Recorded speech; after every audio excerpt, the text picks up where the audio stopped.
Depuis quelques années, on découvre que les femmes, autant que les hommes, peuvent plonger dans la dépendance. Les femmes représentent désormais un quart des personnes victimes d'addiction. 2 fois plus de femmes déprimées, 2 fois plus de femmes anxieuses. Elles vivent dans une société qui fragilise plus les femmes.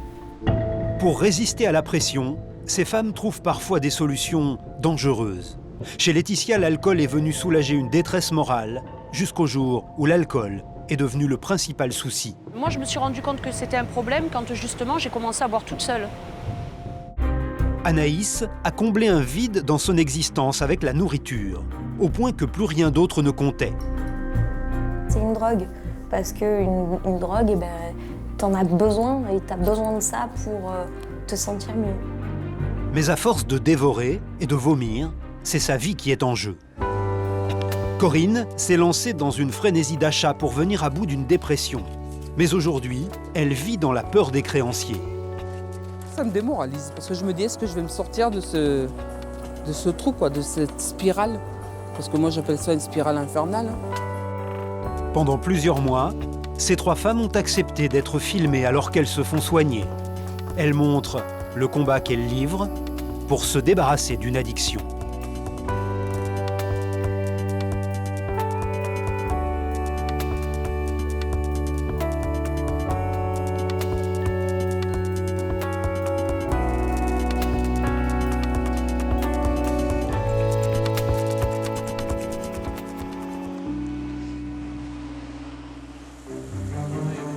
Clermont-Ferrand, dans le département du Puy-de-Dôme. Corinne, 42 ans, est une mère de famille en difficulté. Il lui est impossible de rentrer dans un magasin sans acheter des tas d'objets inutiles. C'est le pays des tentations, là. C'est le pays où il y a plein de choses à acheter. Surtout là. Là, il y a des DVD, il y a des CD, il y a...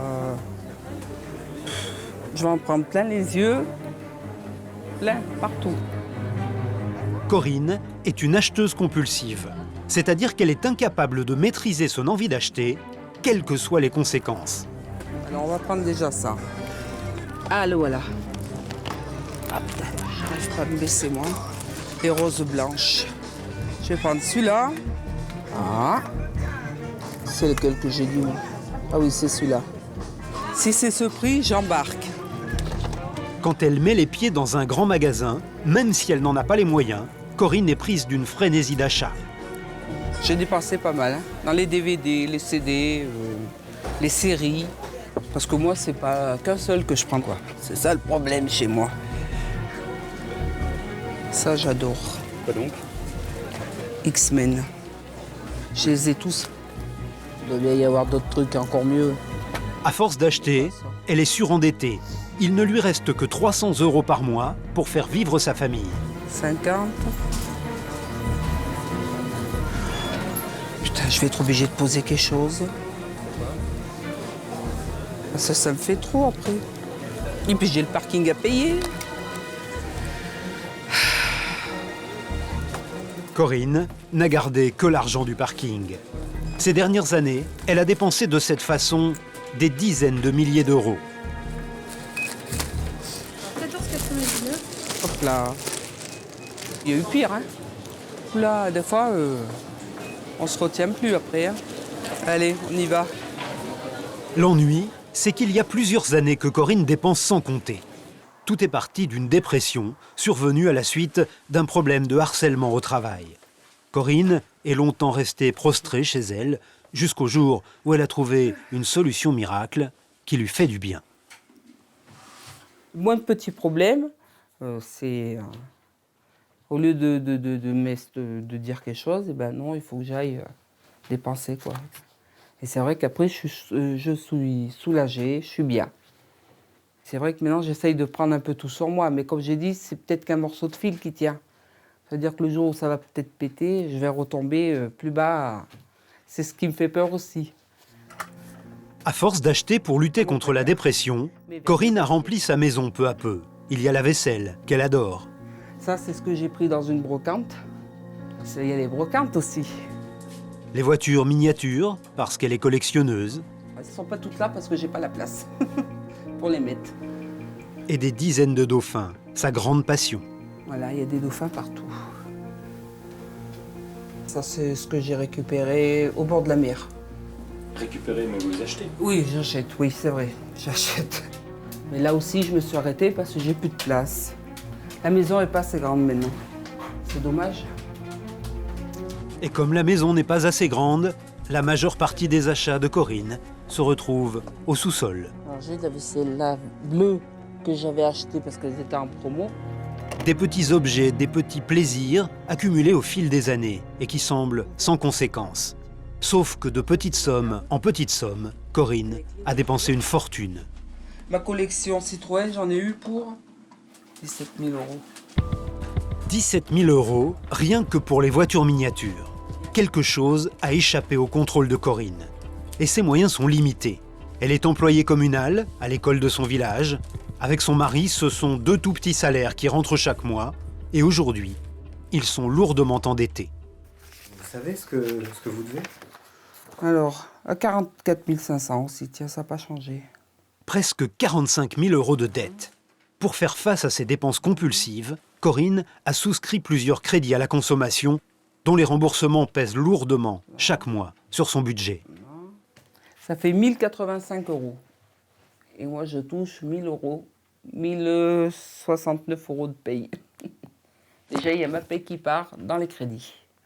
Après, mon mari fait 1 300 € pour payer l'EDF, l'électricité, l'eau, le loyer, l'assurance voiture. Il doit rester au moins 300 € pour vivre. Alors, vous avez qu'à voir, on ne fait rien avec ça. Quand vous voyez que vous arrivez vers le 15 du mois et que vous n'avez plus de sous, ou qu'il vous reste 3 € sur le compte et que vous ne pouvez plus retirer, que c'est votre maman, moi c'est ma mère des fois qui achète à manger, il y a bien un malaise quand même. Pour contrôler son envie frénétique d'acheter, Corinne a choisi de se faire aider. Elle vient consulter au service d'addictologie du CHU de Clermont-Ferrand. Elle est suivie par le docteur Laurent Mallet, un psychiatre spécialisé dans les dépendances. Aujourd'hui, il va évaluer la gravité de la maladie de Corinne. Vous arrive-t-il d'être saisi d'une irrésistible envie d'aller dépenser votre argent pour faire un achat quel qu'il soit? Oui. Oui. Vous arrive-t-il d'acheter des objets qui vous paraissent inutiles ensuite? Oui. Vous est-il arrivé de vous sentir énervé, agité ou irritable quand vous n'avez pas réalisé un achat? Oui. La réalisation de vos achats apaise-t-elle la tension ou la nervosité? Oui. Toute la difficulté, c'est de déterminer si la patiente est simplement dépensière ou si elle souffre d'une dépendance qu'elle ne peut pas contrôler. L'addiction, c'est une perte de liberté. C'est la perte de la liberté de ne pas faire quelque chose. Quand on a envie d'acheter, qu'on a envie d'acheter parce qu'on ne se sent pas bien, qu'on se sent tendu, qu'on se sent irritable, un peu comme elle le disait, on n'a plus trop la liberté de choisir. Et acheter, ça devient une impulsion, puis une compulsion.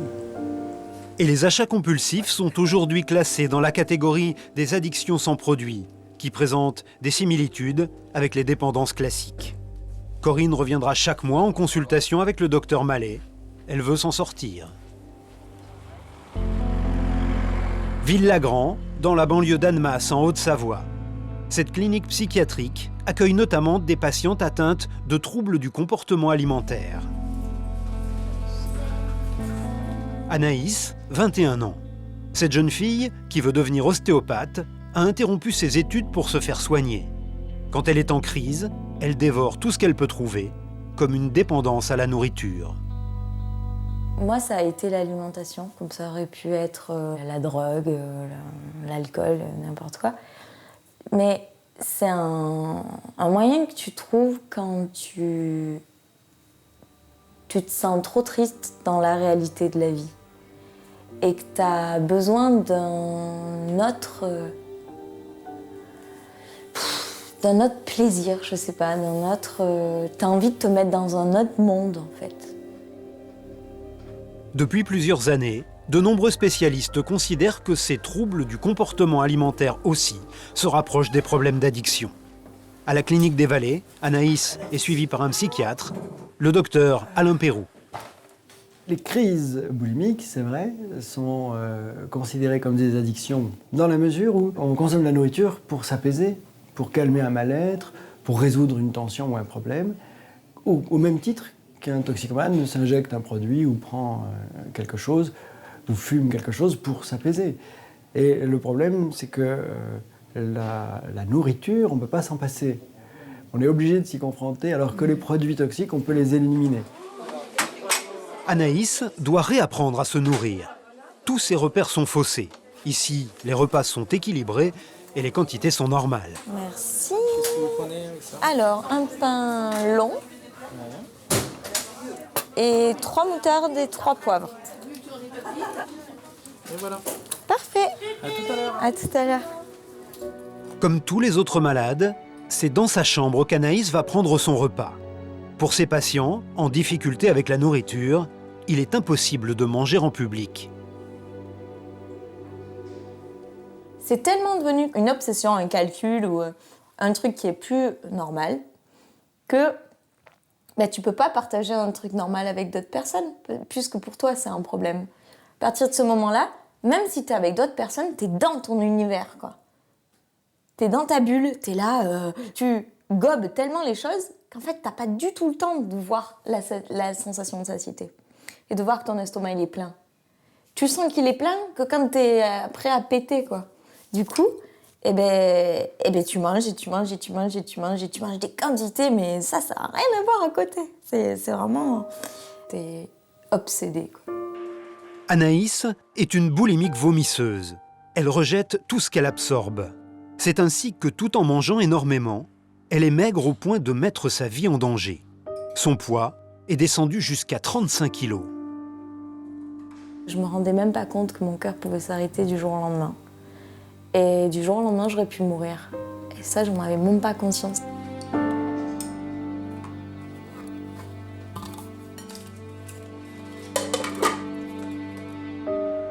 Son séjour à la clinique des Vallées est la 9e hospitalisation d'Anaïs en moins de 10 ans. Au total, elle a passé 2 ans de sa vie dans les hôpitaux et les visites lui font toujours beaucoup de bien. Aujourd'hui, c'est son père qu'elle attend. Il m'a tout donné et je l'aime comme une folle. Et c'est vrai que c'est difficile quand même d'être séparé comme ça affectivement pendant des mois et des mois. Ça commence à être un peu pesant. Alors, ça va bien? Ça va bien, hein? Voilà. En forme? Oui. Bon. Ça fait plaisir. Anaïs a perdu sa maman dans un accident de voiture il y a presque 20 ans. Pierre, le papa, a élevé seul ses 3 enfants depuis leur plus jeune âge. Aujourd'hui, il a apporté pour Anaïs une surprise venue du passé. Tu sais, je t'ai amené un petit truc. Si tu veux, c'est un poème que je vais retrouver. C'est ta maman qui te l'a lu, qui l'avait lu pour ton baptême et qui l'avait lu pour le baptême de Samuel et de Martial. Voilà. Attends, c'est marrant, j'ai presque la même écriture qu'elle. Petit, je sais que tu auras bien des raisons de désespérer. Mais je voudrais te crier qu'il y a des millions de raisons d'espérer. Le monde actuel a besoin de retrouver ce regard du cœur et de cueillir ces fleurs de l'espérance pour mieux respirer, pour mieux vivre. Sache écouter et bonne route, petit. Ah, c'est trop beau. Le début, là, c'est comme si elle savait qu'elle allait partir, tu sais. Petit, je sais que tu auras bien des raisons de désespérer. Elle te dit aussi bonne route, hein. Tu vois? Il est très beau, ce poème. Voilà. En fait, j'ai pas de souvenir de ma mère, mais j'imagine que c'est elle qui me le lit, en fait. J'imagine sa présence. Et ça me fait tout bizarre.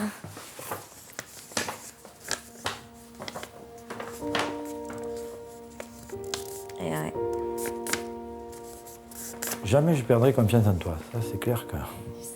Je l'ai dit l'autre jour devant la médecin, mais ça, c'est sûr. Merci, papa. Voilà. C'est un petit encouragement.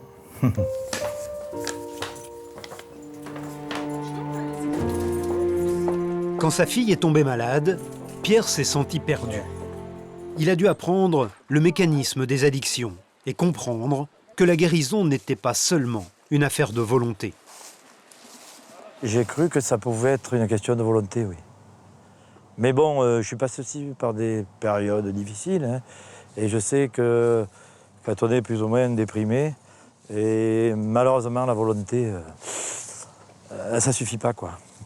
Trop souvent, on m'a dit mais allez, bouge-toi, aie plus de volonté.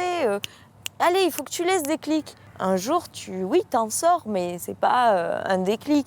Ça arrive pas du ciel, hein, c'est clair. Ça, c'est clair. Cette addiction touche majoritairement les femmes. D'autres dépendances sont considérées comme plus masculines. C'est le cas de l'alcoolisme. Sauf que le nombre de femmes ayant un problème avec l'alcool est en augmentation. Le Grau-du-Roi, au bord de la Méditerranée. Au long de la plage, le centre médical de la ville, une antenne de l'hôpital de Nîmes. On y accueille notamment les malades dépendants de l'alcool. Laetitia, 34 ans, cette jeune femme a choisi de se faire hospitaliser parce que son rapport avec l'alcool devenait inquiétant. Une dépendance sournoise qu'elle n'a pas vue venir et qui a mis longtemps à s'installer. J'ai commencé assez jeune de boire, festivement, hein, genre le samedi soir, 1, 2, 3 verres. Vers 14 ans, je pense. Vers 16 ans, j'ai commencé à boire un petit peu plus, peut-être. Enfin, du moins, boire un petit peu plus. À prendre des cuites, comme on dit. Réellement, le problème, ça a été quand je suis partie en Corse. J'ai travaillé dans des bars. Donc là, ça a commencé à être presque tous les soirs où je buvais. Donc là, oui, en fait, le problème a commencé là. On m'offrait à boire, je buvais, et puis une chose en emmène l'autre. Après, ça devient une habitude, c'est un peu comme la cigarette. Laetitia abandonne le métier de serveuse. Mais alors qu'elle approche de ses 30 ans, elle se remet à boire, seule et en cachette à la maison, comme la plupart des femmes qui tombent dans l'alcool. Tous les jours, elle boit de la bière. En moyenne, c'était 5 par jour. Donc ça fait donc 2,5 litres de bière assez forte, en moyenne. Bon, ce qu'il y a, c'est que je ne buvais pas vite. C'était pas du cul sec, donc voilà, c'était dans le temps. Et après, si par malheur il y en avait 10, j'en buvais 10. S'il y en avait, je les buvais. En une dizaine de jours, Laetitia s'est sevrée physiquement avec l'aide du docteur Stéphanie Pelletier. Celle-ci voit passer des centaines de malades chaque année. Et pour elle, il y a dans l'alcoolisme des femmes de grosses différences avec l'alcoolisme des hommes. Souvent, les femmes s'oublient dans leur vie et éventuellement, l'alcool peut être le petit moment plaisir, le petit moment déconnexion. Donc ça, c'est une des manières de boire chez les femmes. Mais c'est aussi, surtout, la consommation thérapeutique, c'est-à-dire je calme des angoisses. Et ça, c'est vraiment assez typiquement féminin. À l'inverse de la consommation d'entraînement qu'on retrouve chez les hommes, c'est-à-dire on boit l'apéritif entre nous pour un moment convivial, quoi. C'est pas tout à fait la même chose. Je vous laisse finir de préparer vos affaires. Merci. Bonne fin de journée. Merci de même. Au revoir. Au revoir, Madame Pelletier. Au revoir. Au revoir. Laetitia va mieux physiquement, mais pour elle, les soins ne font que commencer. Le sevrage est seulement la première partie du traitement. Laetitia doit maintenant partir en cure, une prise en charge au long cours qui va lui permettre d'effectuer un travail psychologique loin de ses soucis habituels. Mais ce matin, Laetitia est impatiente. Il y a bientôt 2 semaines qu'elle n'a pas vu sa fille. Vivement qu'elle soit là. J'espère qu'elle non plus n'est pas trop stressée, parce que si, quand même, ça la travaille, elle aussi, hein, mine de rien. Elle a que 4 ans et demi, donc on ne sait pas comment il passe à cet âge-là. Hein. Mais ça va aller. On est 2, on va être fortes. Oh, salut mon cœur. Bonjour mon bébé d'amour. Ça va mon amour? Oh, t'es grosse. Oh, tu es dans le dos, quoi. Ça va? Laetitia est une jeune maman célibataire. Par chance, sa fille peut l'accompagner dans le centre de cure où les enfants de moins de 7 ans sont admis. La maman et le beau-père de Laetitia ont gardé sa fille pendant son hospitalisation. Ils ont tout préparé pour leur départ. Je vous appelle ce soir, pleure pas. Et l'indienne? Où est l'indienne? Bon. Où est mon indienne? Allez, je vous appelle ce soir. Ok. Ouais. Pleure pas. Pleure pas. Jeannette est une maman marquée par la dépendance de sa fille. Mais ce départ en cure représente un espoir. Et peut-être la fin des interrogations et de son sentiment de culpabilité envers ses enfants. Qu'est-ce que j'ai fait ou qu'est-ce que j'ai pas fait? Je les ai laissés seuls, tout petits. Hein. J'ai été veuve à 25 ans, Laetitia avait 22 mois et son frère à 5 mois. Donc j'ai pas toujours été là avec eux, quoi. Et puis bon, elle a commencé à travailler, elle avait quand même 15 ans, donc elle n'était pas toujours avec moi. Mais je me suis dit peut-être que plus petite, j'aurais été là pour les surveiller. Peut-être ça aurait été mieux, peut-être pas. J'en sais rien. La Canourgue, un village de 2000 habitants, en plein cœur de la Lozère. Ce bâtiment, c'est le centre de cure. C'est ici que Laetitia va vivre les 2 prochains mois. Il y a seulement 2 établissements de ce type en France où les femmes dépendantes de l'alcool peuvent venir se soigner avec leurs jeunes enfants.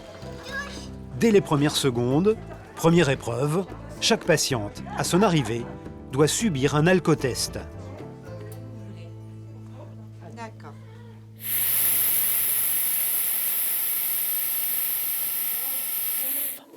Je stresse un peu, c'est normal. Super. Là, je sais, non mais là, je le sais. Les Thilo aurait viré. Elle ne pouvait pas être admise dans l'établissement. Elle repartait à son domicile. Et si ça se produit en cours de séjour? Et en coup de séjour, la règle est la même. Retour au domicile. Voilà. Un règlement strict pour responsabiliser les patientes. Et les épreuves ne sont pas finies. Leurs bagages vont être entièrement fouillés. Il arrive régulièrement que des patientes apportent de l'alcool et des produits plus inoffensifs sont même confisqués.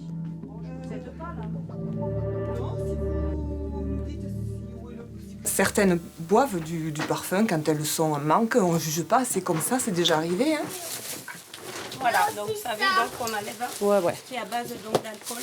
Voilà. Donc je vous mets tout ce qu'il y a là. Voilà, ça c'est du parfum.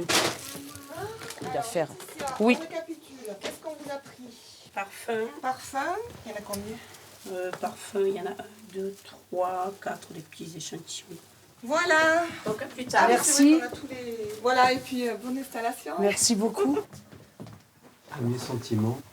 A priori, ça va. On verra quand la mini-euphorie sera passée de tout ce speed. On verra comment ça va se passer. Si je serai zen, si je serai énervée, ça sera dans les prochains jours. Il faut se retrouver avec soi-même. Chose bien, mais qui peut faire poum. Rien que d'en parler, j'ai des frissons. Ici, à la Canourgue, la prise en charge dure 2 mois, 8 semaines seulement pour jeter les bases d'une guérison et commencer un combat qui demande généralement plusieurs années.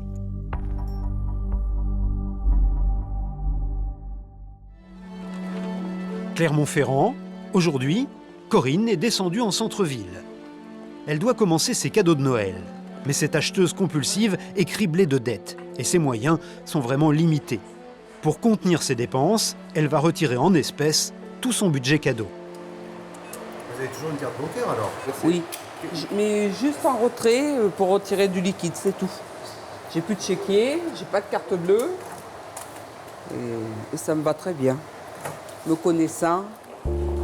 Corinne a retiré 60 € pour acheter les cadeaux de 4 personnes. Son mari, ses 2 enfants et sa maman. Mais pour elle, les rues commerçantes sont des endroits dangereux où les tentations ne manquent pas. Ouais, j'avais même pas vu. La de Deuche. 27 €, ça fait cher. Hein. Mais bon. Je trouve que c'est difficile à imaginer que vous ayez pu vous endetter autant avec des petites babioles comme ça, oui. Oui, c'est vrai que... Pourtant, c'est bien des fois les petites choses qui font plus de dégâts. Hein. Aujourd'hui, ce n'est pas à elle-même que Corinne doit faire des cadeaux, mais aux membres de sa famille. Ici, elle se sent, en tout cas, dans son élément. Je suis bien, parce que je vois plein de petits trucs, plein de choses à regarder, à visiter. Il y a des jolies choses. Hein. Bien là. J'avais pas fait attention tout à l'heure, puis je vois que maintenant, c'est joli. Qu'est-ce que vous cherchez comme cadeau? C'est un livre de James Bond pour mon fils, avec Roger Moore, le dernier livre qu'il a fait. Et ma fille, c'était Aurélien Rougerie, le rugbyman. Mais ici, on vend surtout des objets de décoration. C'est ce qui a ruiné Corinne, et malheureusement, elle vient de repérer des dauphins, sa grande passion. On va s'en aller, hein. Ça va pas aller, ça. Oh là là. Allez, on part de ce côté maintenant. Mais dans ce marché, Corinne joue avec le feu. Les tentations sont partout. Sur presque tous les stands, il y a des dauphins. Je regarde mes dauphins. Vous avez les petits dauphins anneaux comme ceci. Vous avez les dauphins anneaux tout petits. Vous avez les dauphins comme ceci. Les dauphins plats. Et puis les plus gros qui sont ici. Voilà la tentation. Là, liée. Complète. Oui, celui-ci, il est original. J'aime bien celui-là. Oui, il est joli. Bon, allez. Celui-ci? Ouais. C'est pas très cher et puis on peut prendre autre chose après. C'est ça que j'aime bien, moi. Acheter d'autres trucs. Corinne n'achète que des petites choses, pas très chères, avec le sentiment que ce n'est pas grave. Une façon de ne pas se sentir coupable. Pareillement, merci. Au revoir. Ah, moi, je suis contente, là. Puis ça soit, j'ai le sourire. Et en même temps, vous savez que c'est pas bien. Oui, mais bon. Non Si, c'est vrai que c'est pas bien, parce que bon, c'est 9,50 €, ça aurait pu faire autre chose. Mais... Non, mais je pense pas que je prenne autre chose, mais c'est vrai que si j'avais beaucoup d'argent, je pense que je ferais chaque boutique presque, j'achèterais une bricole, oui. La rose. Celle-là où... Sur mon buffet, je peux le mettre. C'est joli, c'est décoratif. Et où elle est, mon autre? C'est bien. Là, c'est là que j'ai vu le dauphin. Mais bon, mon joyeux Noël, quand tu descendras du ciel. Je sais pas. Mais c'est joli, je trouve. Au revoir. Quand elle achète, Corinne ne se rend plus compte de rien. Mais une fois la frénésie retombée, la réalité la rattrape. L'argent qu'elle avait retiré n'était pas pour elle. J'appelle ça, moi, de la fièvre acheteuse. C'est toujours en train de vouloir acheter, d'avoir envie de dépenser sans compter. Et ça, c'est beaucoup même. Hein. Mais bon, je vais le regretter, c'est pas tout de suite, quoi. Ça sera vers le 17 du mois. Là, oui, je vais dire, mince, là, je vais plus que le regretter même.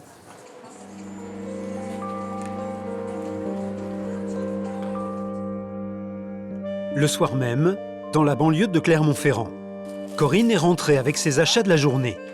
Sa famille aurait des raisons d'être amère, car avec ses dépenses, ils sont condamnés à vivre sous le seuil de pauvreté pour de longues années. Ben, il râle un peu des fois.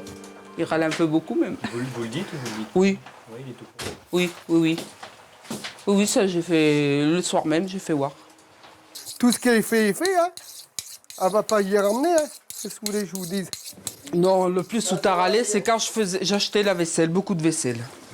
Alors là, oui, il râlait là. Là, ça, par contre, oui, tu pourrais y revendre parce que ça sert à rien. La vaisselle, oui, je sais, ma vaisselle. Mais non, ma vaisselle, je la garde. Je garde mes affaires. C'est à moi. Ça sert à rien, la vaisselle. Son mari, comme ses enfants, ont compris que Corinne n'arrive pas à lutter contre ses pulsions.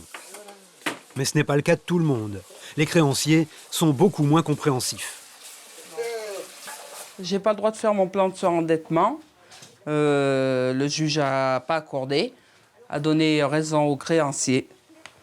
Ils ont mis en contentieux et je dois avoir un huissier de justice ou je sais pas quoi qui doit me contacter justement pour voir les sommes que je peux verser.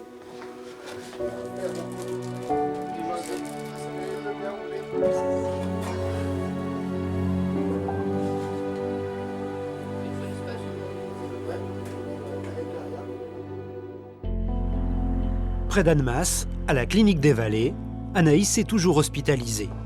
Elle doit totalement réapprendre à s'alimenter. Auparavant, elle se jetait sur la nourriture puis se faisait vomir. Aujourd'hui, l'objectif, c'est de garder tout ce qu'elle mange. Elle est encore très prudente sur l'évolution de sa maladie. Je ne sais pas du tout à partir de quand on peut dire qu'on est sorti de la dépendance de la boulimie. À ce jour, je me sens beaucoup plus apaisée, mais en 2 mois, j'ai peur que ça ne soit pas suffisant. Mais bon. Le temps des repas est un moment intime. Mais ici, les patientes sont également poussées à sortir de leur coquille, à se confronter aux autres. Oui! Non! Oui! Oula, non.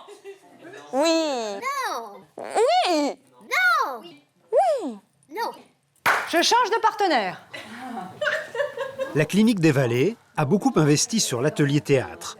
L'activité ne change pas le rapport avec la nourriture, mais elle influence beaucoup le comportement de ces malades qui manquent énormément de confiance en elles. J'essaie de les aider à poser le oui. Déjà, le oui, c'est des voyelles, c'est l'ouverture. Le oui, c'est peut-être l'accueil. Et le non, c'est l'affirmation, c'est des consonnes, c'est peut-être essayer de s'affirmer avec le non. Oui. Non. Non. Non. Non. Oui. Tu es toujours obligée d'avoir les bras croisés, là. Oui. Tu me fais peur avec tes bras croisés. Non. En fait, ce qu'il y a, c'est que Charlotte, c'est vraiment quelqu'un qui pointe du doigt tes failles. Là où c'est pas tout à fait juste, là où tu fais un peu semblant, où tu caches un peu tes émotions. Et elle a le don de te mettre en situation pour que tu vides cette émotion. Ce sont des gens qui ont du mal à exprimer leurs émotions. Bien souvent, elles sont refoulées, elles sont anesthésiées. Bien souvent, le jeu, JE, le jeu identité n'existe pas. Et c'est la maladie qui prend beaucoup de place. Alors on essaye ensemble de se découvrir et de travailler la maladie, de se distancier par rapport à la maladie. Villedieu, au nord du département du Vaucluse, au pied du mont Ventoux. C'est ici qu'Anaïs a grandi au milieu des vignes et des oliviers. Pierre, son père, est vigneron. À la mort de sa femme, quand Anaïs n'avait que 2 ans, il s'est réfugié dans le travail. Il se demande aujourd'hui si ce réflexe de survie n'a pas contribué à la maladie d'Anaïs. La question qui revient chez moi, enfin le côté un peu culpabilisant, c'est de me dire, pendant quelques années, j'étais un peu dans les choux, on va dire, et je fuyais. J'avais peur qu'elle sente mon mal-être, et donc je fuyais un petit peu ça. Et voilà, c'est un peu ce que je me reproche. Il vaut mieux fuir dans le travail que dans l'alcool, sûrement, mais voilà. Pendant plusieurs années, la vie s'organise dans la maison de Villedieu. Avec l'aide de sa famille, Pierre élève seul ses 3 enfants. Anaïs est une enfant vive et souriante qui semble parfaitement équilibrée. Elle était gaie, elle savait ce qu'elle voulait, quoi. Hein. J'avais pas l'impression qu'elle ait de problème. Elle aimait bien manger, ça c'est sûr. Des sucreries aussi. Mais voilà, quoi. Mais Anaïs connaît un début d'adolescence difficile. Insidieusement, elle prend des rondeurs. Au début, cela n'inquiète personne. Mais quand elle atteint l'âge de 12 ans, Pierre prend brutalement conscience que sa fille a un problème avec la nourriture. C'est là qu'elle a commencé à piquer dans le frigo, après dans le congélateur, dans les stocks de bouteilles de jus. On n'arrivait plus à gérer. On arrivait le soir, il y avait les plats qui étaient mangés à moitié. Enfin voilà, toutes ces choses-là qui sont quand même un peu difficiles à vivre, et pour elle et pour nous. Voilà. Comme tous les proches confrontés à une addiction, Pierre ne sait pas comment faire face aux mensonges et à la ruse d'une personne prise dans la dépendance qui veut se procurer le produit coûte que coûte. À un moment donné, je me suis dit, il faut que tu puisses fermer à clé le congélo. Je suis allé chez un marchand de matériaux qui m'a dit, vous voyez, on peut percer le congélateur, mettre un cadenas, puis normalement, c'est bon. Et puis de temps en temps, je me rendais compte que le congélateur, il y avait des trucs qui disparaissaient. Avec ses petites mains, elle arrivait à passer les mains là et à attraper la nourriture. Voilà. C'est fou, hein, ça va jusque-là, quoi. Je pense que le parallèle est assez facile avec quelqu'un qui boit ou avec quelqu'un qui se drogue. Ou... Bien sûr, on tombe dans une spirale, là. Avec tout ce qu'elle mange depuis des années, Anaïs devrait être obèse. Mais entre adolescents, on s'échange volontiers des bons plans qui peuvent se révéler destructeurs. Un de ses copains lui a donné un petit tuyau et lui a dit « Mais tu sais, si tu veux maigrir rapidement, tu te mets le doigt dans la bouche et tu te fais vomir. » Alors elle a essayé, bien sûr. Et en fait, c'est comme ça que c'est parti. Près d'Annemasse, Anaïs commence à entrevoir le moment où elle pourra revenir chez elle. Ce soir, avec le docteur Pérou, elle doit préparer le grand événement qui l'attend le lendemain. Elle sera autorisée à sortir, prendre un repas en ville, à la cafétéria. Au lieu d'éviter les situations à risque, demain, tu vas te mettre dans une situation à risque, mais un risque calculé et encadré. Donc le but, c'est je m'affronte à la liberté de manger ou de ne pas manger plus ou pas assez, et j'essaie de faire bien les choses. Donc on se fixe d'avance ensemble, on se met d'accord, voilà ce qu'il faudrait manger, et Anaïs essaie de suivre le plan. Ouais. Est-ce que tu sais à peu près ce que tu vas prendre? J'aime bien quand c'est du poisson, mais bon... Admettons, poisson plus légumes plus féculents. Voilà. On fait ça? Ouais. Donc, la tâche, c'est tout manger. Ah ouais, ok. Ça va? Ouais. La mission d'Anaïs, c'est de tout manger, car même si elle est dépendante à la nourriture, elle se prive pour ne pas grossir. Le lendemain, Anaïs est autorisée à sortir en compagnie de Manon, une jeune anorexique. Ce tuyau blanc sur son visage, c'est la sonde qui sert habituellement à l'alimenter. Et c'est où qu'on s'assoit? On regarde ce qu'il y a, on prend d'abord un plateau. Se confronter à la tentation, c'est tout l'enjeu de l'exercice. Avant, je le voyais plus comme comme une drogue, comme je vais tout prendre parce que j'en ai besoin et que j'ai besoin de me calmer. Mais avec son médecin, elle a prévu un repas équilibré. La garantie qu'elle ne se jettera pas le soir sur la nourriture et donc qu'elle n'aura pas besoin d'aller vomir. Alors, du saumon, s'il vous plaît. Avec un petit peu de purée et des légumes. Ça va. Bon appétit. Merci. C'est des grosses quantités là, il y a beaucoup de légumes. Pourtant, elle a promis de ne rien laisser. Anaïs peut rarement manger dans un lieu public. C'est une source de tension. Aujourd'hui, comme le repas a été préparé avec le médecin, elle est beaucoup plus sereine. Alors tu vas tout manger? Ah bah oui. Ah bah c'est mon engagement. Hein. Et leur poisson est très bon. Hein. Ouais. Les pâtes, elles sont collées. Oh regarde. Mais ils t'ont mis que des pâtes? Bah ouais. Bon bah c'est des pâtes collées. Hein. Bah, ça paraît peut-être totalement anodin pour vous, mais même des choses comme ça, ça ne me paraît pas si simple que ça, quoi. Là, c'est un jour particulier. C'est la première fois, donc, depuis que je suis rentrée à la clinique, là, que je mange dehors. Donc forcément que je m'en rappellerai, quoi. Anaïs aussi s'en souviendra. Le repas thérapeutique est un succès. Elle a tout mangé. J'ai pas senti mon ventre me dire Mais dans la vie de tous les jours, si j'avais pas mon objectif de finir mon assiette, je pense que je l'aurais pas fini. Si j'avais pas fixé réellement des règles comme j'ai fixé avec le médecin hier, je pense que je l'aurais pas fait de la même manière. Même si tout s'est bien passé, Anaïs est lucide. Elle sait qu'elle n'est pas encore tirée d'affaire avec la nourriture, mais l'expérience d'aujourd'hui est un pas supplémentaire vers son retour à la maison.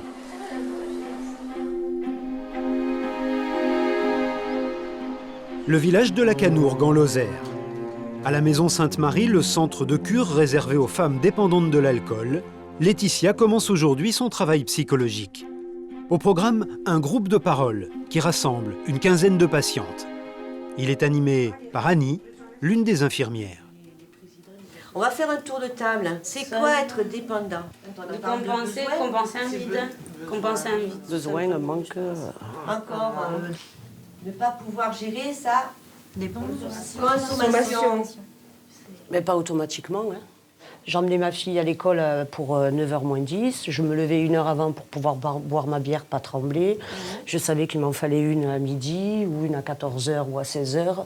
Et je gérais mon truc. Donc, c'était pas dans l'extrême, c'était pas abusif. Mais ces bières-là, vous ne pouviez pas les... Ah, il me les fallait. Doudou, voilà, il me les fallait. L'alcoolisme au féminin, un sujet tabou. Il y aurait 600 000 femmes alcoolodépendantes en France. Un chiffre dont personne n'est vraiment certain, car les malades préfèrent généralement se cacher, la peur du jugement des autres. On nous met vraiment à l'écart. Nous sommes des personnes qui ne sont pas fréquentables. Et c'est là où on se retrouve seul. Et d'où viennent après qu'on s'attache à cette fameuse bouteille qui devient notre amie. Mais pourquoi il y a des gens qui deviennent alcooliques et des gens qui ne le deviennent pas?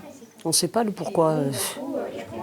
C'était pour faire taire une souffrance, tu as choisi ce produit-là, mais tu aurais pu choisir un autre produit.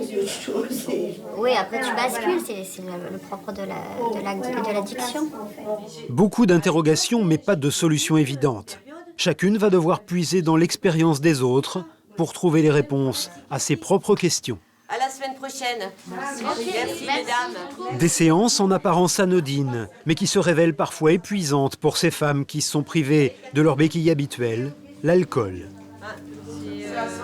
C'est très difficile d'arrêter de boire et de pouvoir supporter les ressentis, les émotions, le mal-être intérieur. Chaque fois, elles utilisent l'alcool pour anéantir tout ça. Elles ne savent pas du tout. Elles ne savent pas du tout gérer ça. À l'arrêt de l'alcool, il n'y a pas de médicaments qui remplacent ce que provoquait l'alcool dans leur corps. Donc elles se retrouvent face à tout ça qui ressort. C'est frustration, angoisse, manque de problème de sommeil, difficulté à communiquer avec l'autre. Bon, tout ça, c'était réglé par l'alcool qui est un excellent médicament. Je suis HS. Ah ouais, grave. Mais ça va. C'est très bizarre. Très bizarre. La Maison Sainte-Marie accueille en permanence 5 ou 6 mères qui ne veulent pas se séparer de leurs enfants. Si cette possibilité n'existait pas, ces mamans ne pourraient pas se faire soigner.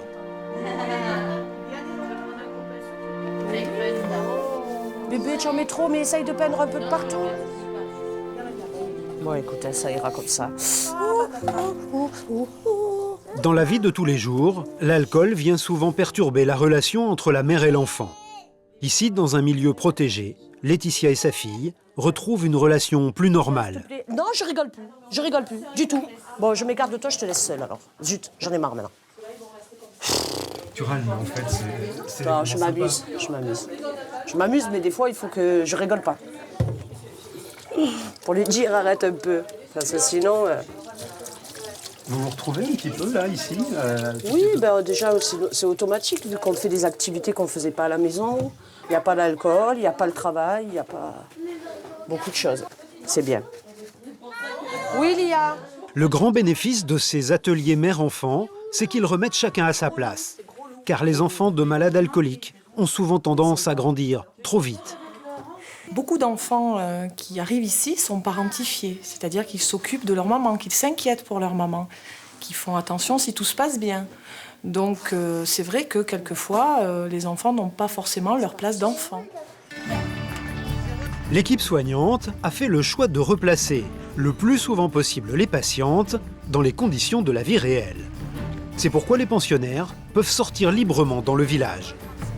Aujourd'hui, Laetitia et 2 de ses amies vont s'installer sur une terrasse de café. Elles savent qu'à la moindre goutte d'alcool consommé, c'est le retour à la maison. Bonjour. Qu'est-ce que vous buvez, les filles? Café pour moi. Moi, je prends une menthe. Qu'est-ce que tu veux? Petit chocolat. Juste à peine. Un peu de menthe. Moi, je vais prendre un déca. Un déca et la petite? Un tout petit chocolat dans une tasse à café, s'il vous plaît. Merci. Aucune n'a semblé en difficulté au moment de commander. Il n'empêche que l'alcool reste présent dans les conversations. J'ai du mal à imaginer ma vie sans boire, ma vie entière sans boire. Hier, j'ai été je ne connais pas les rayons. Je suis passée dans le rayon alcool. Là, j'avais la rage, quoi, parce que j'avais vraiment envie d'acheter une bouteille. Moi aussi, la première fois où je suis allée à j'ai vu les bières, j'ai dit tiens. Après, il y a des moments où tu vas avoir envie, pour quelle raison encore. Mais des fois, tu as envie et d'autres non. De toute façon, c'est une maladie qu'on a tous à vie. Après, le premier verre qu'on reprend, on aura toujours, dès qu'il y a le goût dans la bouche, c'est fini. C'est comme la cigarette. Quelqu'un qui arrête de fumer, il va lui manquer le geste. il va nous boire un coup, il va nous manquer le geste. Ouais, mais quand tu dis le geste, il y a l'effet aussi. Il y a l'effet que l'alcool te fait, il n'y a pas que le geste. Oui, il y a l'effet aussi, oui. Il y a les deux. Tu cherches où à t'endormir, ou à t'anesthésier, ou à... Enfin, parce que ça fait un effet, l'alcool. Voilà. Mine de rien, ces petites conversations font partie de la thérapie. Tout comme ces moments où les patientes sont confrontées dans la rue, au monde réel, où l'on peut à tout instant s'acheter une bouteille. La contrepartie de cette liberté, un tiers des femmes se réalcoolisent durant le séjour.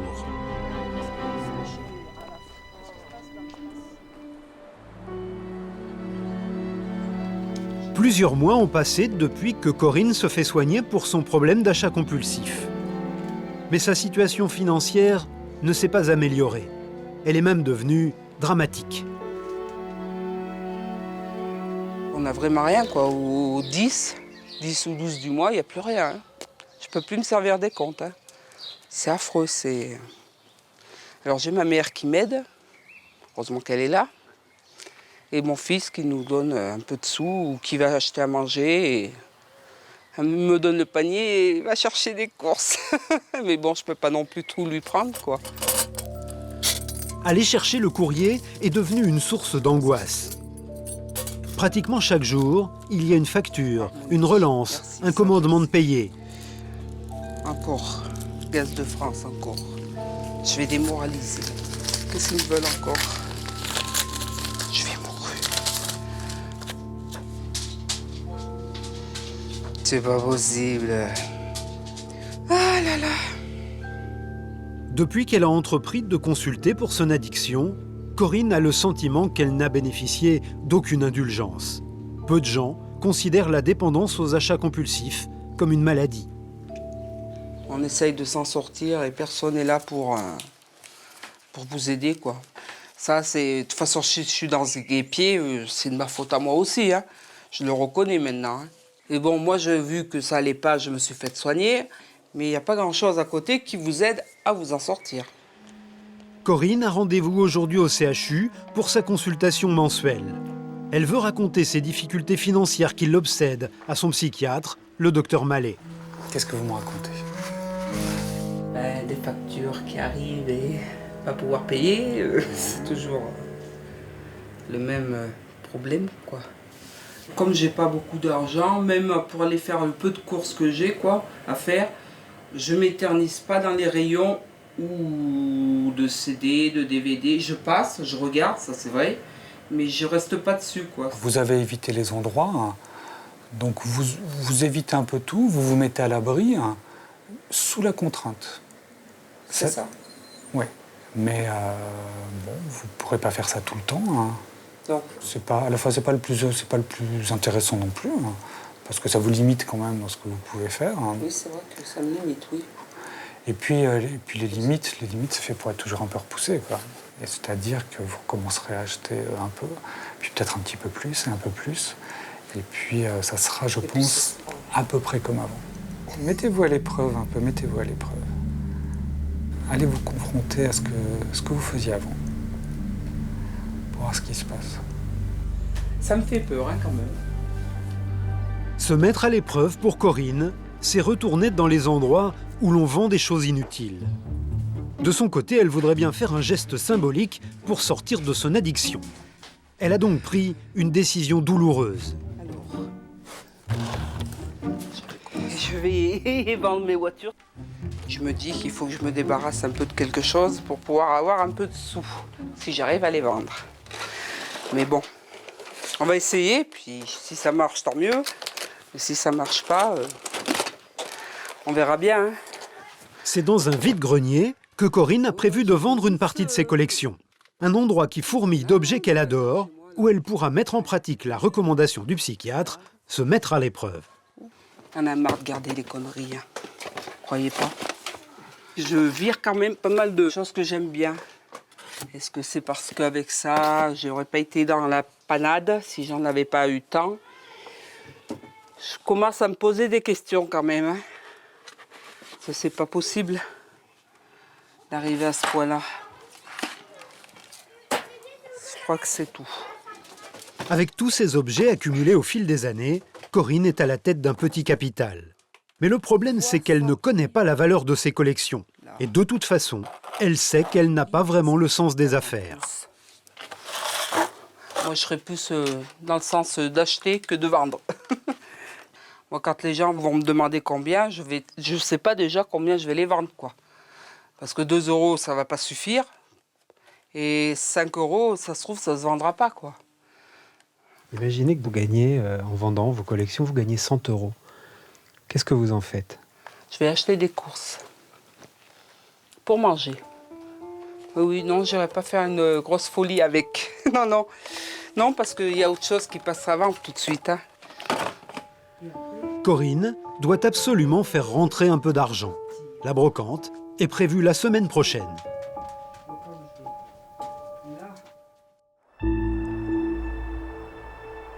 À Ville-Lagrand, près d'Annemasse, Anaïs est finalement restée 4 mois à la clinique des Vallées, 2 mois de plus que prévu.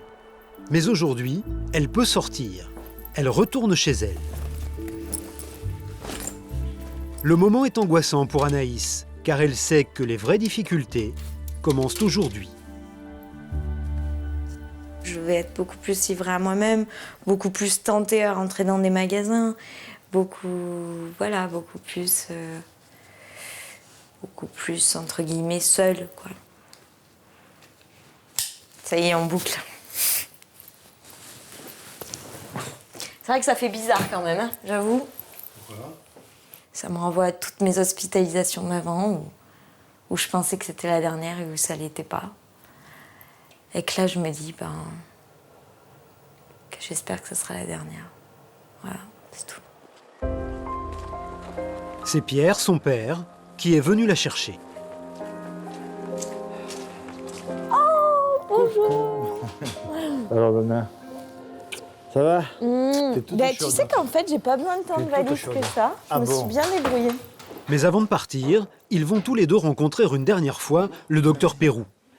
Entrez, prenez place. Le bilan montre que Anaïs a profité le mieux possible de ses soins. Elle a pris le temps nécessaire et elle s'est donné les moyens pour avoir aujourd'hui une solidité suffisante. Ok? Bien sûr. Maintenant, l'autre question, c'est la suite. Quelles sont vos craintes, vos attentes par rapport à cette sortie d'Anaïs? Mes craintes, c'est que elle ait du mal encore à se mettre des limites. Si je vois qu'elle dérape... Ne faites rien. Je fais rien. Non. Je laisse faire. C'est Anaïs qui a la maîtrise de sa démarche. Je me laisse manger le congélateur. Alors, non, ça vous avez le droit de dire stop, ça ne me convient pas. Ça me pose un problème quand tu vides le frigo parce que ça coûte cher et puis moi j'ai plus rien à manger. Ça c'est une réaction normale. Mais si vous cherchez... Mettre des cadenas et tout, c'est normal aussi. Non, il ne faut pas. Si on en est là, ça veut dire que le trouble est réapparu massivement. Et là, on ne sera plus... mettre des cadenas, c'est déjà une solution... qui traduit une gravité, donc la gravité. Anaïs doit maintenant faire ses armes, vérifier qu'elle est capable de s'intégrer dans la société de façon efficace. Elle en est capable. À partir de maintenant, Anaïs sera suivie par le service hospitalier le plus proche de son domicile. 4 heures plus tard, Pierre et Anaïs arrivent dans leur maison au nord du Vaucluse. Alors, tu vois, la porte est toujours un peu dure. Essayez. Anaïs retrouve sa chambre, une impression plutôt étrange. Voilà ma chambre. Ouais. Ça te manquait? Pas tant que ça me rappelle un peu des mauvais souvenirs en fait. Parce que très souvent je me levais la nuit pour manger, je me levais la nuit, voilà. Et je sais pas, le fait de voir mon lit, ça me rappelle un peu tout cet enfer-là. C'est l'heure du dîner, le premier repas que le père et la fille vont prendre ensemble depuis des mois. Mais ils n'auront pas à faire la cuisine. Les plats sont déjà préparés, il n'y a plus qu'à les réchauffer. C'est des épinards, de la soupe de légumes. De la vraie soupe. La vraie de vraie. Ça, c'est des... Ça, j'en avais tout. Bon, ça, j'en avais toujours à l'hôpital, hein, mais bon. Des endives et puis ici, une pintade, voilà. Ah, ça, j'adore aussi. C'est pas tout pour ce soir, quand même. Depuis l'enfance d'Anaïs et la disparition de sa maman, c'est une cuisinière qui vient plusieurs fois par semaine préparer les repas de la famille. En fait, ce qu'il y a, c'est qu'elle nous fait à manger pour plusieurs jours. Bah, ça s'est toujours passé comme ça. Les repas, ça a toujours été une personne tierce qui nous a fait à manger. C'est une grosse tentation sous cette nourriture, mais en fait, je pense qu'il y aurait eu même qu'un plat par jour, ça n'aurait pas changé mon obsession. Je veux dire, c'était mon problème, l'alimentation. S'il n'y en avait pas à la maison, parce qu'il y a quand même eu pas mal de temps le frigo fermé, le congélateur fermé, bah, je me débrouillais autrement. Donc, c'est pas que ça la raison. Cette soirée mélange les sentiments dans la tête d'Anaïs. La joie de retrouver son père, mais également les lieux qui lui rappellent les pires moments de ses rapports compliqués avec la nourriture. Ce congélateur où elle allait voler des aliments malgré le cadenas installé par son père. Les souvenirs d'une dépendance douloureuse. Vraiment, si je montre la vérité de ma maladie, c'est justement parce que j'en ai énormément souffert et que j'ai pas envie que les gens souffrent comme ça. C'est tout. C'est une maladie, quoi. Prenez-en conscience, et plus on y est, au plus c'est difficile de sortir et vraiment essayer de sortir, quoi. Voilà.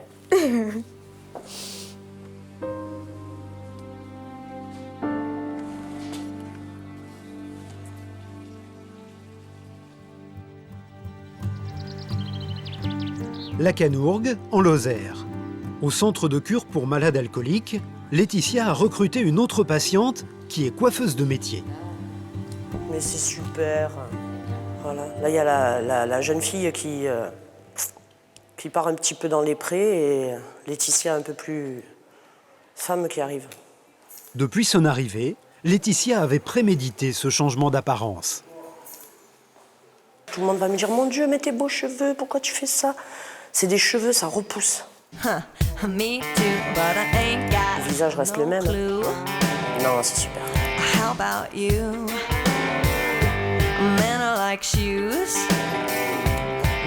yes. Oui, je regrette pas du tout. Ça y est, t'as coupé là? Ça y est. Ouais, j'adore.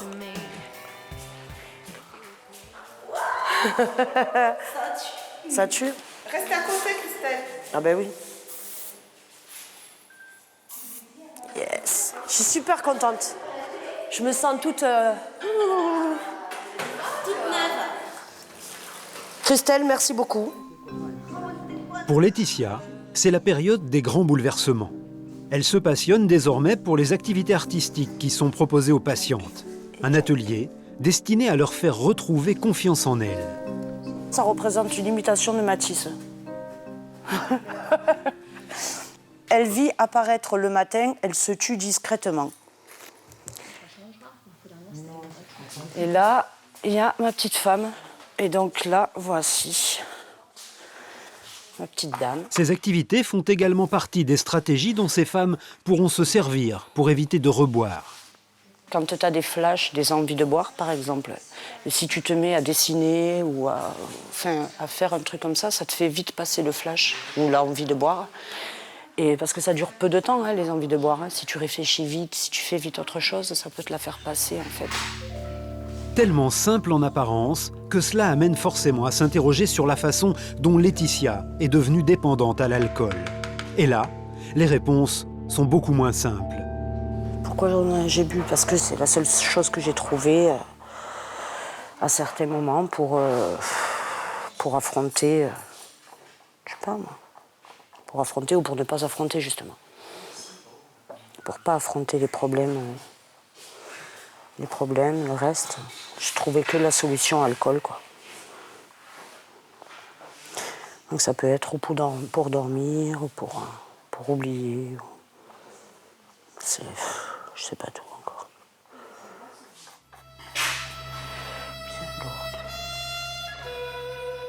En plus des questions sans réponse, la pluie a fait son apparition sur la Canourgue et l'ambiance est devenue tendue.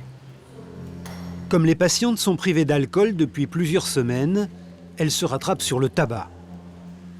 Laetitia n'échappe pas à la tension qui règne dans l'établissement.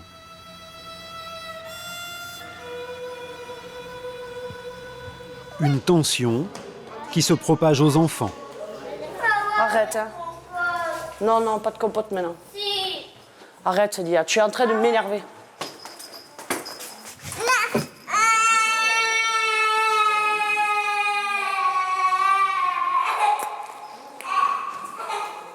Elle veut une compote avant de manger, bien sûr.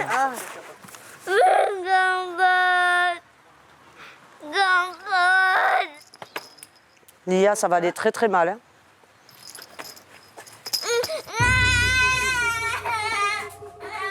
Alors maintenant, tu t'excuses de suite. Tu t'excuses de suite. Tu t'excuses. Tu t'excuses. Tu t'excuses. Gonfle-toi. Tu t'excuses. Tu t'excuses de me frapper. Reste dans le coin, allez. Tu restes dans ce coin-là. Et tu t'excuses. Tu vas t'excuser. La scène n'a pas échappé aux éducatrices. Mais personne n'est intervenu pour aider Laetitia. Elle est aussi là pour apprendre à trouver la bonne attitude, pas toujours simple. Car depuis quelques jours, Laetitia semble de plus en plus tendue. La sérénité qu'elle affichait au début du séjour s'est évaporée. Elle va sentir le besoin de reparler de son addiction à l'alcool lors d'un atelier organisé par Laurent, l'un des éducateurs. J'y pense, ça, j'y pense. Je crois que tous les jours, je dois y penser quand même. Hein. À quoi? À l'alcool, ce problème alcool. Oui, l'alcool, j'y pense. J'ai pas envie de boire, mais j'y pense. Mais après, je sens. J'arrive un petit peu à voir si je peux être tentée. Ça pourrait être une dispute, bien entendu, des bêtises. Et qu'est-ce qu'il en dit, votre entourage, du fait que vous ayez arrêté de boire? Il vous encourage? On m'encourage. Parce que moi, sous alcool, je suis infernale, c'est moi qui suis agressive, c'est moi qui suis tout ça. Alors que sans l'alcool, on peut me parler, je vais être plus... Moi, l'alcool, ça me fait vraiment dédoublement de personnalité, je suis un monstre. Ouais. Le travail psychologique, qui suit un sevrage, provoque souvent ces passages de doute et d'abattement. Et la fin du séjour se rapproche pour Laetitia. 15 jours pour se préparer à affronter le monde extérieur.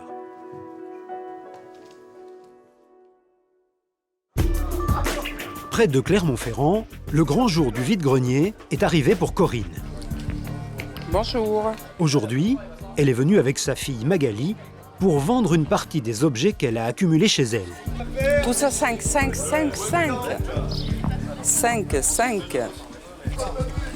euros. Corinne voudrait montrer qu'elle est capable de ne rien acheter, tout en récupérant un peu d'argent pour sa famille.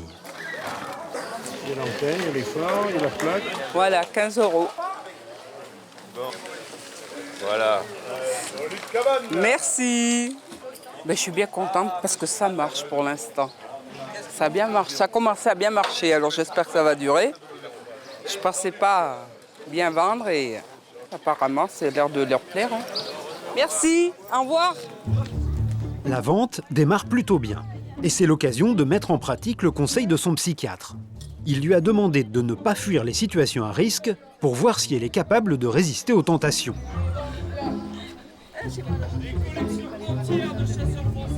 30 euros. Elle est belle, très belle. Voilà, entre les vieux bols et puis là, il y a tout ce que j'aime. Hein. Alors on peut négocier s'il y a quelque chose qui intéresse.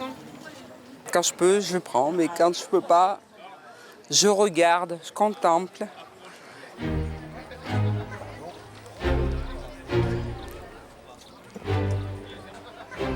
J'ai pas l'argent pour l'acheter. Et puis 25 euros, c'est trop cher. C'est trop cher pour moi. Là, faut pas non plus que j'abuse. Pourtant. 25 euros, c'était beaucoup pour Corinne. Mais quelques mètres plus loin, sa route croise le chemin d'un dauphin. Et cette fois-ci, c'est beaucoup moins cher. C'est une lampe? Le dauphin? Non, c'est un dauphin de décoration qui s'illumine. Qui s'illumine? Ouais. Oh, il faut que j'aille chercher des sous. Vous me le mettez de côté, je vais chercher des sous, je reviens. Donne-moi des sous, 5 euros. c'est bon. Ah non, tu me donnes des pépettes. Non mais on va pas bien. Je vais aller acheter des dauphins, je les ai fait garder. Donne-moi des pépettes là. Non mais... Ils soufflent pas. C'est chaud. Ça fait 1 heure que t'es parti, après tu t'arrives et tu nous demandes des sous. Oh non mais t'as fini de râler toi? Si. Je reviens. Pour acheter des merdes un peu. Non, c'est pas des merdes. Si, c'est des merdes. Non. Non.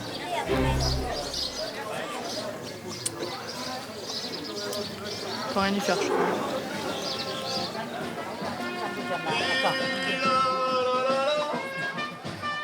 Tiens, au lieu de râler, pas cette tête. Malgré le petit écart de Corinne, la vente a été bonne. 150 € gagnés au cours de la journée. Alors, Mais bizarrement, Corinne n'est pas joyeuse. voilà, voilà. Si j'avais pas dépensé les 15 €, eh ben, on aurait eu 165 € quoi. Ça m'a fait réfléchir quand elle a compté les sous là. Alors, c'est vrai que bon. Comme une prise de conscience soudaine, après des années où Corinne a minimisé la gravité de ses dépenses parce qu'elle porte toujours sur de petites sommes. Il va lui falloir poursuivre sa thérapie pour trouver la solution. Dans le Vaucluse, près de Vaison-la-Romaine, Anaïs reprend ses marques. Pour quelqu'un qui est confronté à un problème de dépendance à la nourriture, les actes les plus banals de la vie quotidienne sont autant de difficultés qu'il faut apprivoiser.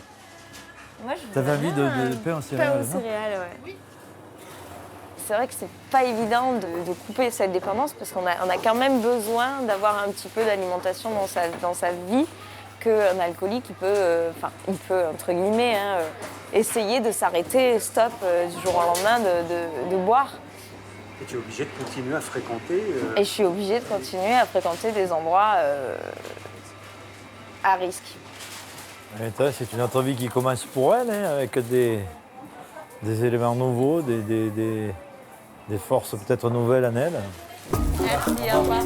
Pour se prouver que son rapport à la nourriture a changé, Anaïs veut se livrer à un exercice tout nouveau pour elle. Elle va cuisiner pour son père un repas équilibré. J'adore, parce que lui, d'habitude, c'est les steaks décongelés et la bonne viande et tout. Et ouais, là, j'ai envie d'essayer de le mettre un peu aux légumes. Mais bien cuisiné, bien préparé, parce que c'est très bon quand c'est bien préparé. Papa, tu préfères un soufflé que au fromage ou au potiron fromage? Alors, moi je dirais, ouais, potiron fromage. Peut-être qu'il va pas trop aimer, hein, mais Non, je mais vais j'aime pas lui imposer. Non, mais j'aime pas forcément les choses grasses. Hein. Oui, ça, tu voudrais pas qu'on en goûte un? C'est trop bon. Je suis un peu sceptique là. Subitement, elle veut des choux alors qu'elle veut faire un soufflé au fromage. C'est du potiron, ça? Je suis pas sûr. C'est du fromage de Hollande, ça, tu vois. Se faire découvrir. Pierre plaisante, car depuis 10 ans que sa fille a des problèmes avec la nourriture, il en a vu d'autres. Oui, c'est nouveau, hein, c'est nouveau. C'est vrai qu'elle s'est jamais lancée dans une véritable cuisine, quoi. Bon, ça a toujours été un peu du n'importe quoi, mais là, on va voir. Hein. Alors, dans un grand saladier, versez 250 g de graisse végétale en fines lamelles. C'est la première fois depuis qu'elle est petite qu'Anaïs parvient dans cette même cuisine à manipuler sereinement des ingrédients sans se jeter dessus. Et tu devais pas faire un soufflé au fromage? Si. Première réalisation, une tarte au citron meringuée. Bon, nana. Ah, c'est bon. Ah, mais ça a l'air de se préciser. Le soufflé au fromage et au potiron. Pourquoi tu l'as mise? C'est pas moi qui l'ai mise, hein. C'est qui l'a mise? C'est toi. C'est moi. Ça a l'air bien.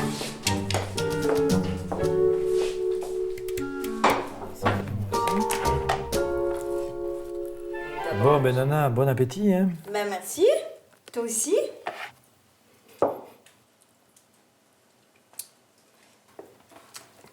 Je trouve que c'est très bien, nana. Je te félicite. Ah. Non, c'est vrai, c'est bien. C'est le premier repas que tu fais À peu près complètement. T'as vu? Tranquillement. Comme j'ai voilà, tout nettoyé. Mais ouais, c'est Bien. super. Tu vois comme elle est belle la cuisine? Avant l'hospitalisation d'Anaïs, il ne pouvait plus manger à la même table. Trop de tension entre Anaïs qui dévorait en cachette et son père qui lui reprochait. Aujourd'hui, c'est un repas exceptionnel, pourtant réalisé en toute simplicité. On sent vraiment qu'on est en train de s'en sortir ou en train de guérir quand on n'a plus ce sentiment-là, de prouver des choses aux autres, mais de le faire vraiment avec le cœur et avec envie. Et aujourd'hui, c'est ce que j'ai fait. J'ai eu envie, j'ai pris plaisir à le faire, j'ai pris plaisir à le faire pour mon père, j'ai pris plaisir à le faire pour moi. Et je pense que c'est vraiment... Voilà. C'est pas une fierté, c'est la vie. Une journée qui marque un changement dans l'existence d'Anaïs et de son père. Comme si la maladie qui gâche leur vie depuis 10 ans avait enfin reculé. C'est le moment pour eux de prendre les grandes décisions. Ces moments qu'ils passent ensemble au milieu de leurs oliviers seront bientôt du passé. Anaïs est maintenant une jeune adulte. Elle veut partir.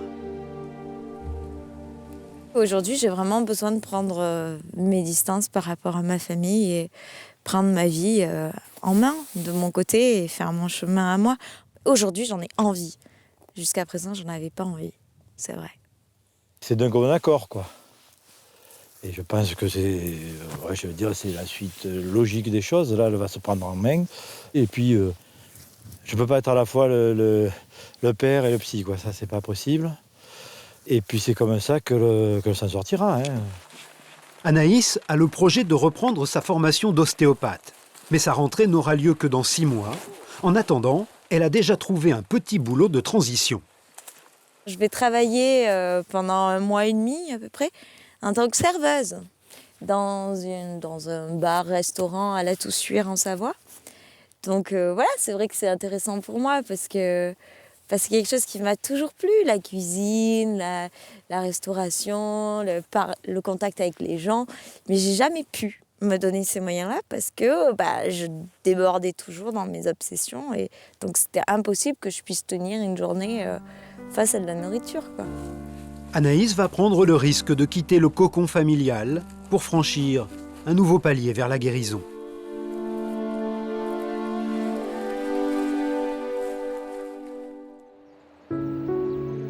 Deux mois se sont écoulés depuis l'arrivée de Laetitia en Lozère pour soigner sa dépendance à l'alcool. Pour elle, la sortie est proche. Pour son dernier week-end à la Canourgue, elle reçoit la visite de sa mère et de son beau-père.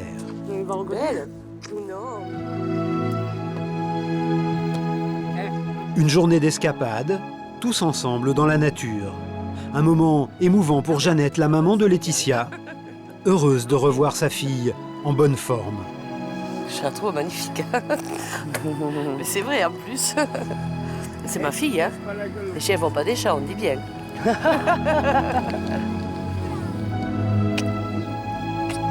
Pour Laetitia, cette journée a comme un avant-goût de liberté. Mais son retour dans le monde extérieur, elle le redoute autant qu'elle l'espère. Mais j'ai hâte de rentrer un peu quand même. Je m'en doute.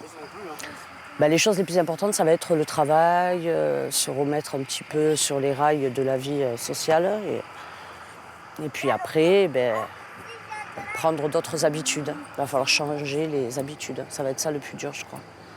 Quand j'ai un petit coup de blues ou un petit flash, il va falloir que je prenne la petite, que j'aille marcher. Ou que, ça va être ça le plus compliqué.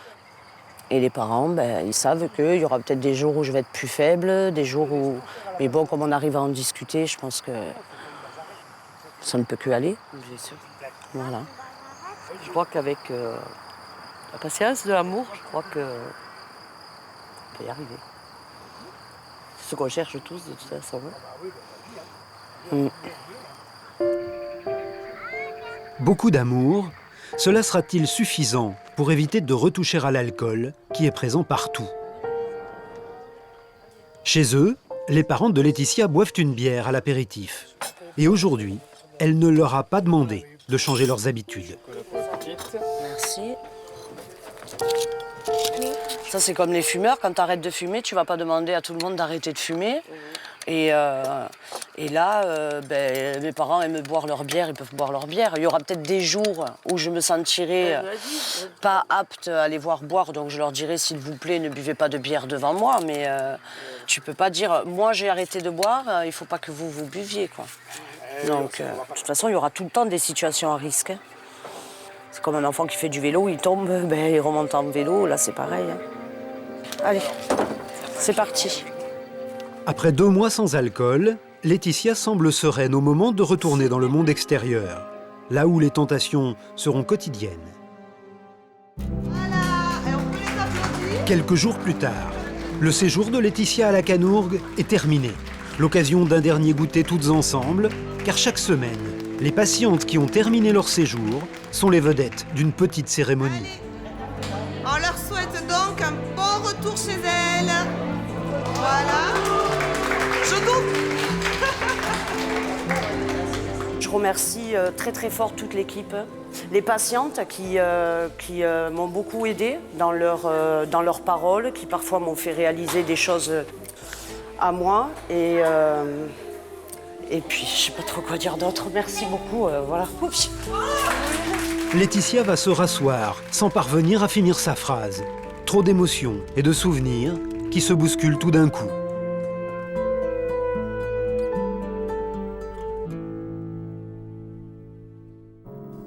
Allez, viens, Lia.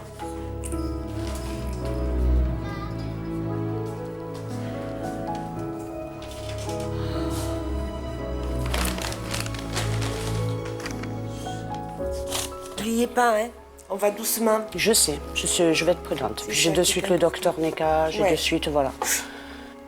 Je pense que ça va aller. Vous freinez. Oui, pas. oui. C'est ce que je vous ai dit. Je sais. J'espère que pour elle, elle arrivera à vivre sereinement, avec un petit peu de bonheur, un petit peu plein de bonnes choses.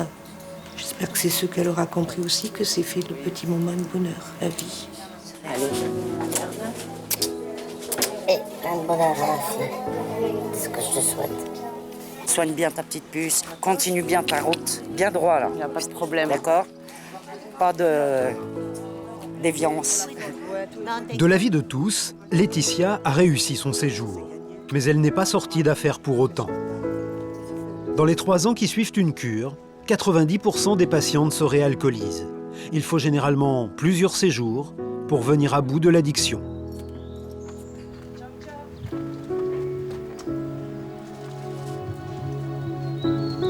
Pour se donner toutes les chances, Laetitia a rendez-vous chez son addictologue dans 15 jours.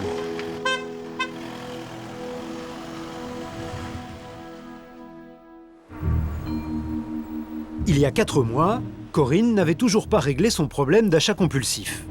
Mais depuis son dérapage à la brocante, elle semble avoir pris conscience de son problème.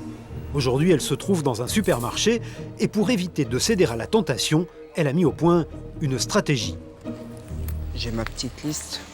Endives, gruyère et soupe chinoise. Je suis mon chemin et après je descends par là pour faire mes courses. Ce que j'ai besoin, je fais avec des œillères, comme on dit, puis je prends et je repars aussitôt.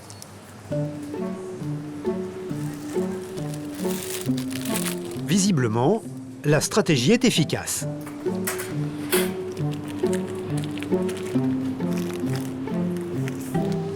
Il faut arrêter mes conneries, quoi. C'est plus... c'est vrai, quoi. C'est... À mon âge, c'est fini. Il faut arrêter aussi de rester gamine un peu. Hein. J'ai mes enfants, j'ai mon mari, et il faudrait peut-être que j'y pense un peu plus que de rester un peu égoïste et de penser qu'à moi. Et le bilan est plutôt positif. Corinne dépense beaucoup moins d'argent et désormais ne se sent plus coupable en sortant d'un magasin. Je ressors plus sereine, je suis bien, je suis tranquille, je rentre chez moi. J'ai pu me dire, oui, tu as fait cette bêtise, fallait pas, la fin de mois ça va être dur, ou des trucs comme ça, quoi. C'était vraiment autre chose, quoi. Non, je pense que j'arriverai à m'en sortir. Elle est impatiente de raconter ses progrès à son psychiatre. Le docteur Mallet la suit depuis bientôt 1 an. Elle espère que lui aussi va trouver qu'elle est sur la bonne voie. Moi, je pense que j'ai changé parce que, bon, je vais quand même dans les grandes surfaces, je vais faire d'autres magasins. On a été à la foire, mais j'ai regardé sans avoir l'idée d'aller acheter tout de suite, quoi. Ça m'a même pas... D'accord, donc ça veut dire c'est un changement dans ce que vous faites, mais c'est aussi un changement dans votre manière d'agir et de réagir. C'est-à-dire quand vous parlez des choses que vous voyez qui peuvent vous faire envie, je pense que vous en parlez d'une manière différente d'il y a quelques mois. Enfin, j'ai un peu ce sentiment-là. Voilà. Je pense qu'il y a quand même moi, ça. Ça me fait plaisir. Moi, je pense qu'il y a quand même ça qui a changé. Ça veut dire qu'en termes d'impulsivité, vous êtes peut-être moins impulsif que vous l'étiez à un moment donné. Même si Corinne restera probablement fragile toute sa vie, elle semble avoir enfin franchi un palier. Mais les conséquences financières de ces achats compulsifs vont la poursuivre longtemps. Heureusement, autour de Corinne, tout le monde s'est mobilisé. Grâce à son fils William et au maraîcher qui l'emploie, Corinne peut compter gratuitement toutes les semaines sur des légumes frais. C'est bon, ça va. Ça, c'est des carottes. Franchement, on a quelque chose qui nous tombe du ciel, on pourrait dire. Hein, parce que il y a des tomates, là. En dessous, c'est des aubergines, non? Voilà, les blanches. Là, ça doit être pareil, des tomates, aubergines, poivrons. Et là, c'est des petites carottes. Chaque fois, je suis contente hein, quand ils me ramènent des légumes. Et ça fait un gros poids en moins d'acheter déjà des légumes. William, pour l'instant, il nous aide bien parce que avec son petit salaire, bon, il me dépanne, il me fait des fois des courses. Quand j'ai besoin, il me prête des sous. Je pense pas qu'il y ait beaucoup d'enfants qui le feraient, quoi.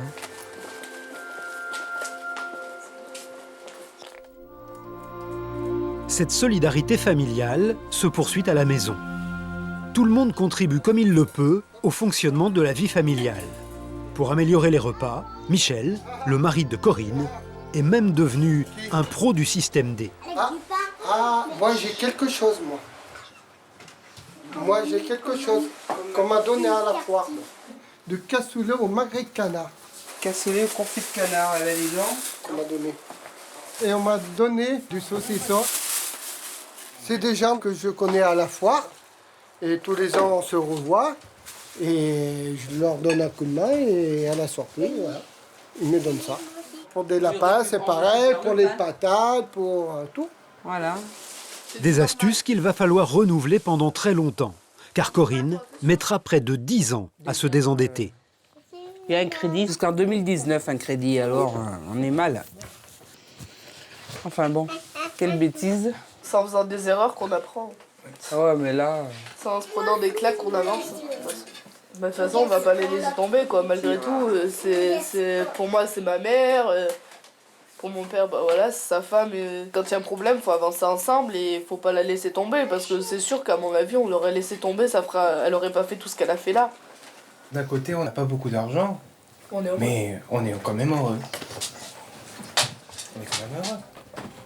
Bah, ça prouve au moins qu'on a une famille unie, soudée, oui. Corinne sera de nouveau soumise aux tentations quand elle retrouvera du pouvoir d'achat. À ce moment seulement, elle saura si elle a vaincu sa dépendance.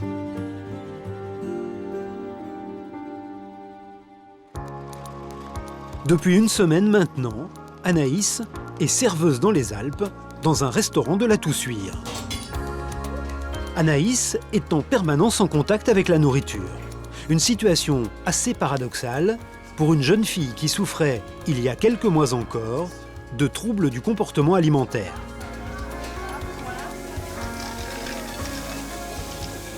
Pour la même table. Pour la même table. C'est plus un rapport humain qu'un rapport de bouffe, quoi, d'alimentation. Je suis pas tout en train de regarder les assiettes, je suis en train de regarder les gens que je sers, voilà. Dans ma tête, je suis là pour travailler, quoi. Donc je pense pas à mes problèmes quotidiens, je suis là pour travailler, point barre. Depuis qu'elle est sortie de la clinique, Anaïs semble apaisée. Elle a facilement quitté sa maison et sa famille. Et le plus encourageant, elle n'a pas été tentée de se jeter sur la nourriture. j'ai pas eu envie de crise. Du coup, je vais pas me... Je sais pas, non, j'ai pas eu envie, donc j'ai pas de fierté d'avoir vaincu quelque chose, puisque j'ai pas eu envie. Tu es contente alors? Mais je suis contente, oui, c'est sûr. Je suis contente de voir que ce à quoi je crois commence à se réaliser. C'est quoi? Tu crois en quoi? Ben, en ma guérison, en mon autonomisation et en une vraie vie. À la Toussuire, Anaïs est hébergée chez des amis, dans un chalet en pleine montagne. Une vraie bouffée d'oxygène.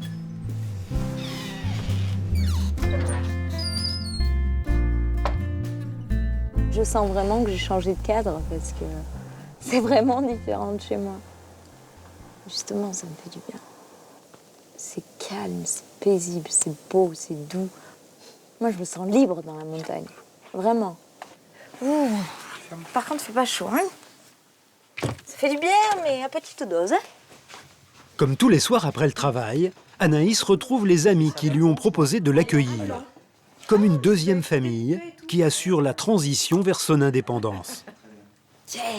Anaïs, c'est un petit oiseau qui veut sortir du nid actuellement. Je pense que c'est vrai que de sortir de ta bulle, quelque part, ça te permet d'envisager autre chose, de voir le monde comme tu l'as peut-être jamais vu, finalement. Bah, c'est exactement ça, oui, c'est sûr. Ce qu'il y a, c'est que mon nid... il a toujours eu un petit manque, quoi.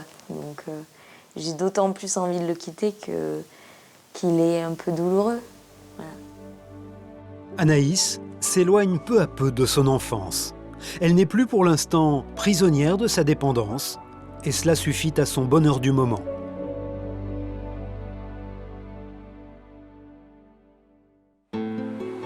Il y a 2 mois maintenant que Laetitia est sortie de la maison Sainte-Marie. Bonjour, ça va? Oui.